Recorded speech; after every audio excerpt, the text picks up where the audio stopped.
আসসালামু আলাইকুম। কেমন আছেন সবাই? আশা করি আল্লাহর রহমতে যে যেখানে আছেন ভালো আছেন, সুস্থ আছেন। আমি আমার পরিবার নিয়ে অনেক ভালো আছি। আজ আরও একটি নতুন ভিডিওতে আপনাদের স্বাগত জানাই। এই আমাদের মহিলাদের যে কাজগুলা থেকে থাকে, এটাই ভিডিও করি আপনাদের সাথে তুলে ধরি। আপু, ভাইয়ারা, আন্টিরা যদি আমার ভিডিওটি দেখে থাকেন তাহলে প্লিজ আমার ভিডিওতে একটা লাইক দিবেন।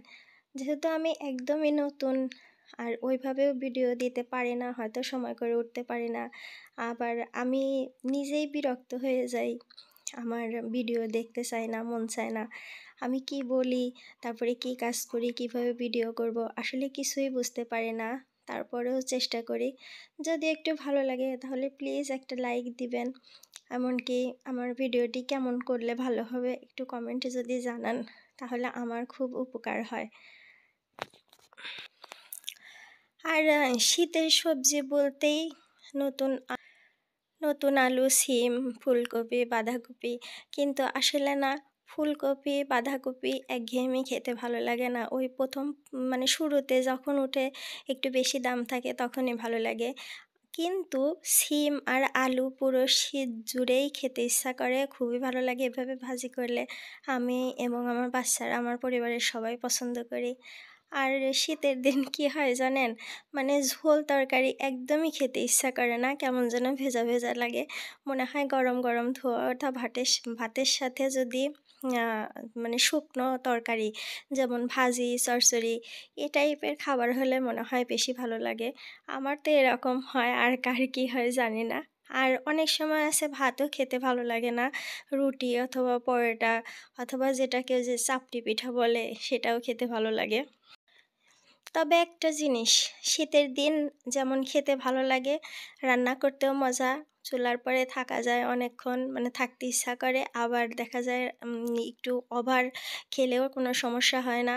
আর গরম তো গরমে গরমে তো খেতেও ইচ্ছা করে না, রান্নার পরে সেই আসতেও ইচ্ছা করে না, চুলার রান্নার কথা মনে হলেই মনে হয় শরীরে আগুন জ্বলে ওঠে, এত খারাপ লাগে।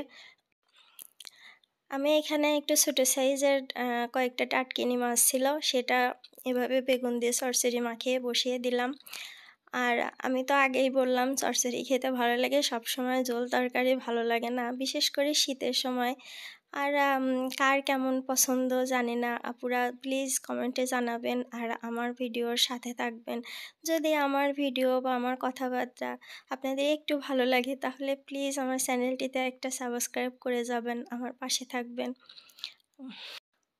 তবে একটা বিষয় ভালো লাগছে, সেটা হচ্ছে কোনো কোনো ভিডিও দেখছি একটু ভিউ হচ্ছে, তবে আমারই দোষ, আমি না প্রতিদিন ভিডিও দিতে পারি না।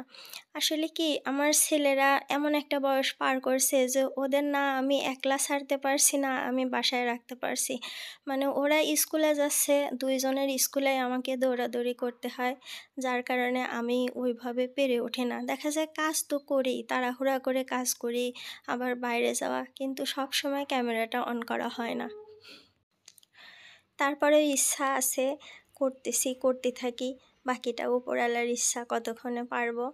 আর এইখানে এই যে ডাইনিং টেবিলের এক পাশে একদম অগোছালো এলোমেলো হয়ে আছে, আসলে ওর বাবা গতকাল রাতে বাজার থেকে এগুলা নিয়ে আসছিল, কিন্তু আমি গোছাইনি, তাই এগুলা এভাবে রেখে দিলাম। আর এটা না যদি এখানে থাকে তাহলে বাচ্চারা খাবে, এমনকি আমিও খাই। আমার কাছে এই রুটিগুলা না চা দিয়ে, দুধ চা দিয়ে খেতে অনেক মজা লাগে।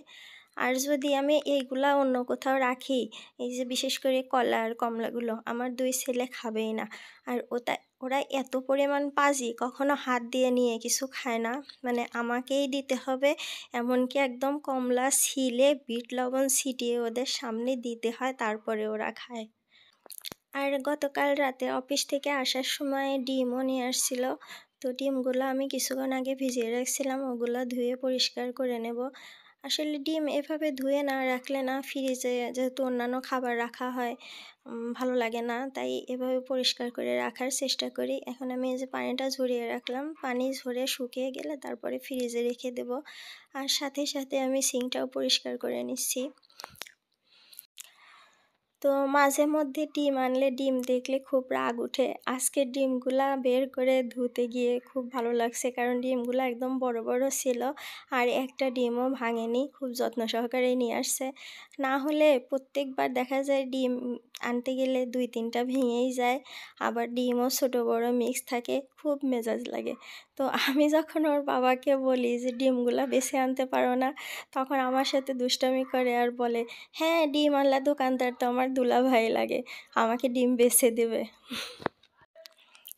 তো অনেক সময় আসলে আমরা মেয়েরা অনেক কিছুই বুঝতে পারি না, ঘরে থেকে এটা ওটা বলে থাকি, কিন্তু যে বাজার করে, তবে অবশ্য আমিও মাঝে মধ্যে বাজার করি। আমি যে একদমই করি না, অবশ্য আমি একা করি না, অনেক সময় আছে আমরা দুজনেই বাজারে যাই, নিজেদের পছন্দ মতো একজন আরেকজন সব দিক দিয়ে খেয়াল করে তারপরে বাজারটা করে নিয়ে আসি। আবার কিছু কিছু সময় আছে যখন অল্প জিনিস তখন ওই নিয়ে আসে। আসলে মাসের বাজার যখন করা হয় তখন দুজনেই করি, এমনকি বাচ্চাদেরও সাথে নিয়ে যাওয়ার চেষ্টা করি। আর তাছাড়া তো একদমই সারা মাসে সময় পাই না, শুধুমাত্র সাপ্তাহিক ছুটি যেদিন থাকে সেই দিনও। তারপরেও অনেক কাজ থাকে, কাজ ছুটির দিনে কাজ আরও বেশিই থাকে, কোত্থেকে যে কাজগুলা বের হয় বুঝি না।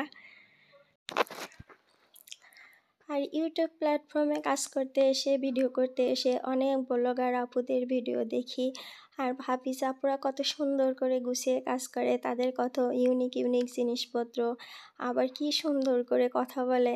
আমার তার কোনোটারই যোগ্যতা নেই, আর যেহেতু আমার অনেক পুরাতন সংসার, অত ইউনিক জিনিসপত্রও নেই। এখন কি করব বলেন, এগুলা ফেলে দিয়ে কি আমি নতুন করে কিনবো? তাই যাই আছে তাই দিয়ে কাজ করার চেষ্টা করি। আর চেঞ্জ করব হয়তো আস্তে আস্তে, দেখে শিখে। মানুষ আসলে দেখেই তো শিখে নাকি। আমি এই ব্লগ ভিডিওগুলো দেখতে দেখতে, মানে ডেলি রুটিন যে ভিডিওগুলো সেগুলো দেখতে দেখতে অনেক কিছু শিখেছি, অনেক জিনিস দেখেছি, খুব ইউনিক, খুব ভালো লাগে।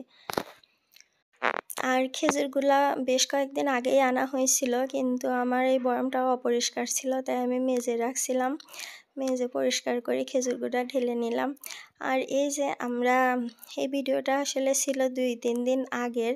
এমনিতেই সরিষা ফুল দেখতে যাওয়া দেরি হয়ে গেছে আমাদের, দেখেন কি পরিমাণ সরিষা হয়ে গেছে, একদম মোটা মোটা সরিষা ফুল নেই বললেই চলে, সব মানে হলুদ থেকে সবুজ হয়ে গেছে। তারপরেও বাচ্চাদের তো দেখাতেই হয়, মাঝে মধ্যে নিয়ে যেতে হয়, কারণ ওদের যদি আমরা না শেখাই কে শেখাবে। আর এই যে আমাদের দেশে এরকম ফসল হয়, এটা একটা শস্য, মানে তেল জাতীয় শস্য, ওদের তো চেনাতেই হয়। আর কি সুন্দর। তারপরে স্মৃতিগুলো ধরে রাখার জন্য, বাচ্চাদের বয়সটা ধরে রাখার জন্য কিছু ছবিও ফটোশ্যুটও করতে হয়, যাতে নিজেদের অ্যালবামে রেখে দিতে পারি। বাচ্চারা বড় হলে যদি তখন নাতিপুতি হবে, তখন তাদের দেখাবো যে এই দেখো তোমার বাবা এরকম ছিল। আসলে হায়াত মৌত সবই আল্লাহর হাতে, তারপরেও মানুষের ইচ্ছার তো শেষ নাই, স্বপ্ন তো থেকেই থাকে। তো আমিও জাস্ট মজা করে একটা স্বপ্নের কথা বললাম, জানি না কতটুকু হবে, জাস্ট দুষ্টামি করে বলেছি। আর বেশি কথা না বলি, আজ এ পর্যন্তই। ভালো থাকবেন সবাই। আসসালামু আলাইকুম, আল্লাহ হাফেজ।